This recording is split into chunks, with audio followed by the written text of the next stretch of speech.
AP Statistics, Lesson 3-1, Scatter plots. Yep, your scatterbrain teacher is going to talk about scatter plots. Our quote that we're going to be using a lot in this chapter is correlation does not imply causation. We have some learning targets for this particular lesson. They are identify explanatory and response variables, construct and interpret a scatter plot to display a bivariate. Bivariate means it has two variable relationship, like bicycles have two wheels.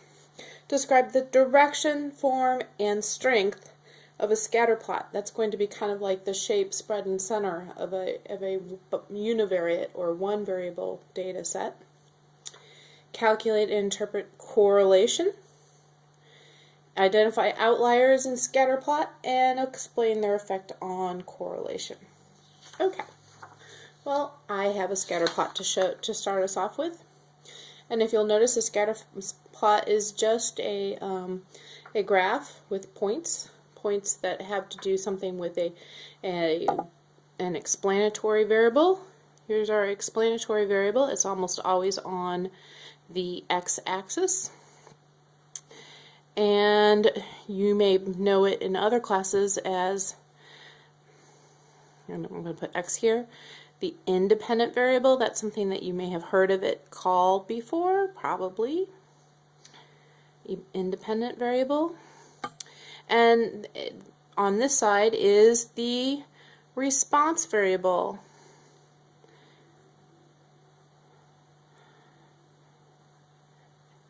And it is always on the y-axis.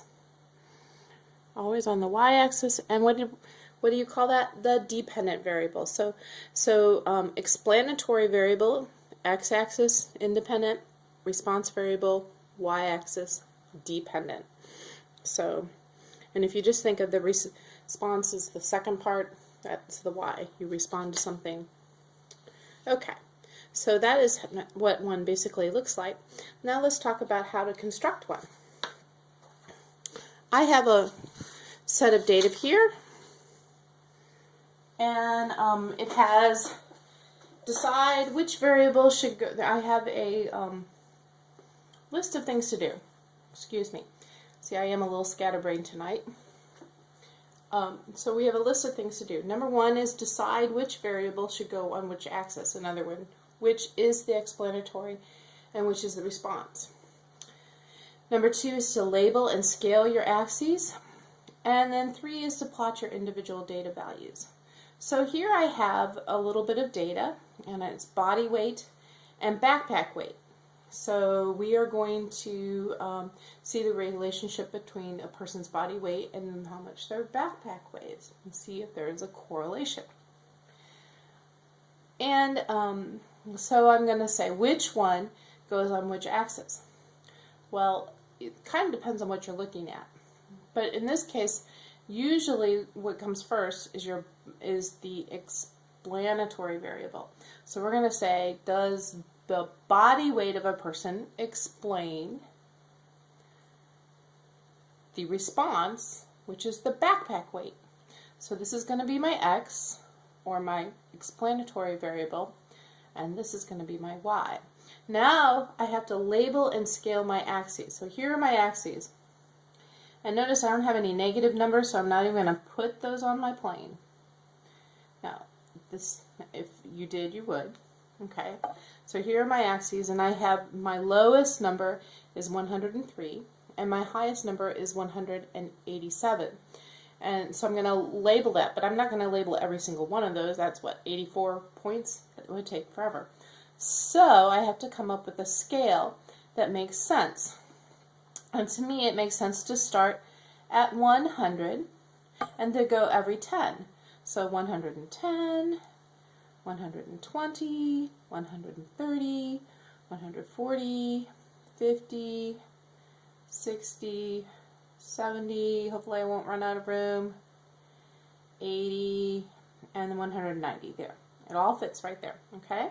So there's my scale on the x-axis. Do the same thing with my y-axis. My lowest number is 24, and my highest number is 35. And that's only 11 apart. So I could go by 2s, perhaps, or I could even go by 1s if I wanted to, but of course I want to save a little bit of time, and I'm putting a little break here to show that I'm not starting at 0, 0, and I'm going to start with 24, and then 26. I am going to skip one here, so 28, 30, 32, 34, and 36 is up here. So I kind of ran out of room, but not really. Now, so that I've done number 1 and 2, and I can plot individual data values. I did that already, so I'm going to show you what it looks like. It's also important to always label your axes. So I didn't label these, but here we have it here. I have, making sure it gets in the frame. There we go. Okay. Here's body weight and backpacks. Here body weight and backpack weight is over here. And both of them are in pounds. It's important to put the unit. And here's my correlation. You can see my points. Okay, so I have constructed my my scatter plot. Now, from here, what I want to do is to describe the direction, form, and strength of the correlation. Is there a pattern? Do you see a trend? And that is what we're going to do now. And this is instead of when we talked about univariate data, we had shape, center, and spread. Now we have strength, form, and direction. So as you can see, in general, that as the weight of the body weight goes up, the weight of your backpack goes up. In general, not completely. And that is called direction. That is a positive correlation, because as my explanatory variable goes up, so does my response variable. That's considered a positive correlation. If it went down, it would be a negative correlation. A form can be what kind of shape it forms. And this is roughly what I could almost draw a straight line through here and basically get close to most of the data. So that would be considered a linear. If it formed a curve, for example, if there were maybe another point down here, I could call it curved or U-shaped. Okay, so that is the form. The form is what shape the pattern takes. Okay, and then the strength. The strength is how closely does it resemble that shape. And this could be considered a strong relationship if they were all very close to that line, because if I'm saying it's linear, that would mean that they would all be very close to the line I would draw here. If it's weak, it means it's generally there, but not very, you can see a trend, but it's kind of hard to really see where the line would actually go. And moderate is somewhere in between. So they have strong, weak, and moderate. And then sometimes you have something that has no correlation, where you see absolutely no trend at all. So just to write these down a little again, here we have the different possibilities for direction. It can be positive or negative. Positive is x increases, so does y. Negative is x increases, y decreases. So I could probably make a line like this for positive. It looks like a positive slope. Negative looks like a negative slope. That might be something to help you remember. Form, it's linear, roughly forms a straight line. Curved, can be curved in a lot of ways. And U-shaped. There are other forms, but these are probably the ones that we are going to see most often. And then strength, we have the 3 different strengths. And just to give you an idea of what that might look like, to get a better idea, I have a couple examples. Here is a strong positive. See, if I drew a line, they would all come pretty darn close to that line. So that's a strong positive. Here's a moderate positive. So even though that you can see it drop, it basically follows a line. They're not all that close. And they don't have a weak one on here. No correlation. See, there's no line at all I can put. There's no pattern here. And here we have a curved form, and it's a pretty strong curved form. A strong negative and a moderate negative. So just to give you an idea of what those actually look like. We don't have any way to put any numbers on those yet.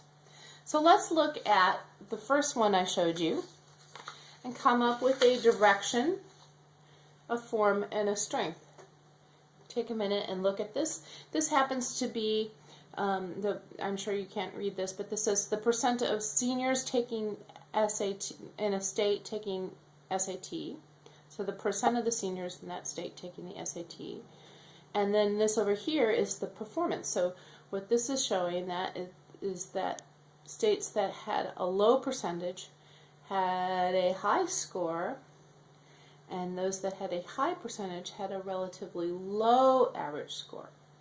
So so that means that as my explanatory variable goes up, my response variable went down. So that is a negative direction. And the form, it's not really linear. It's pretty curved. So I would say it's curved. And strength, it's not perfect, but I would say it's definitely not weak. So I would call that a moderate. So if I were asked this question on the AP exam, for example, what is the relationship here, I would, in sentence form, say that there's a negative correlation that is curved and moderate, something to that effect. Okay? Now, we don't have a number right now to correlate it, but there is one, and that is called the correlation coefficient. And we have a letter for it and a number and a nice long formula. Okay?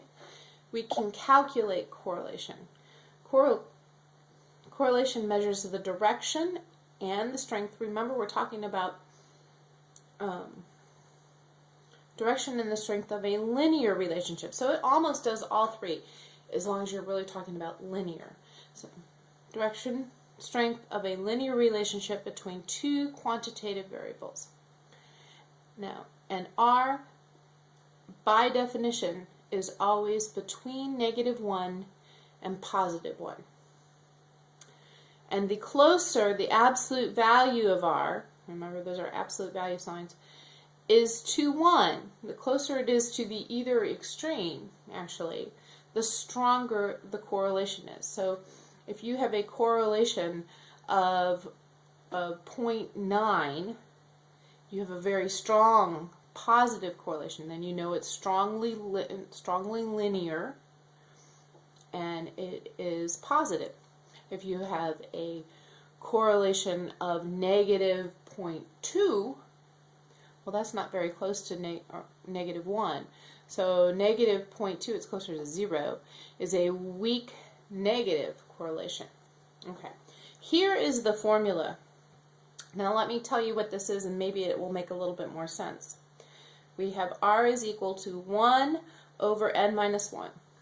That's the number in our sample minus 1. Once again, we're talking mostly about samples here. And times sigma of the product of each, for each point, the difference of the x-coordinate minus the mean of the x-coordinates over the standard deviations of the x-coordinates. This should look somewhat familiar because it's kind of like standard deviation, or the z-score. And this is the y-coordinate of the point minus the mean of all the y-coordinates over the standard deviation of the y-coordinates, which is also the z of the y-coordinates, the z-score. So this is like, sometimes they say z of the x's times the z of the y's, the sigma, and this is each individual point's z-score, over and times 1 over n minus 1. This gives you the average of the product of the z-scores.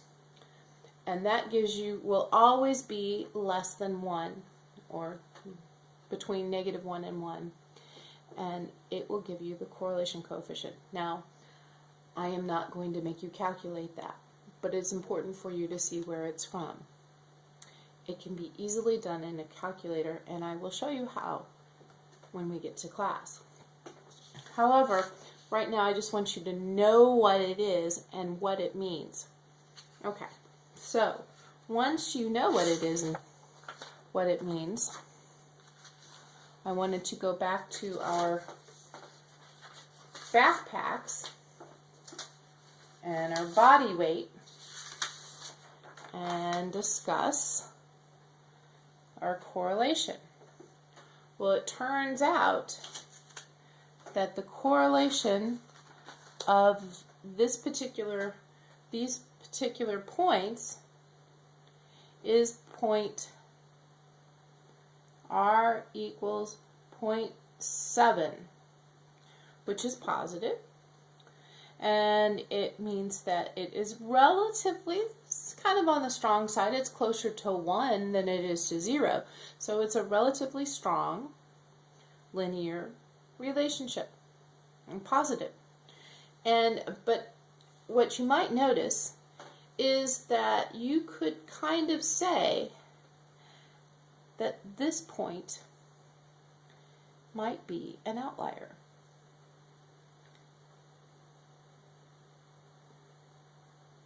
And the way that you check for it, well, we'll find out later, but whenever you see a point that is somewhat away from the rest of the line, you have to check and see if it is an actual outlier. This outlier probably brings your correlation coefficient down a bit because it makes it less linear. And we will talk about that soon. Last thing we want to talk about today, and actually we can look at both of these, is that even though we have a correlation, there is a relationship between body weight and your backpack weight. And in general, the bigger your body weight is, the heavier your backpack is. You cannot say it is because of the weighing more that you have more in your backpack. Correlation does not imply causation. Similarly with our FCAT scores. It is not because a state has more people in their state take a test that their scores go down. That does not cause the scores to go down. What turns out in this case is that the states that didn't have very many people take it is because not many people need to take it. They take the ACT instead. So the people that take SAT are the ones that are planning on going out of state, and those are usually the brighter students. So that is why the correlation is here. It's not because the state has more seniors take the test. So, correlation does not imply causation. I'll see you in class.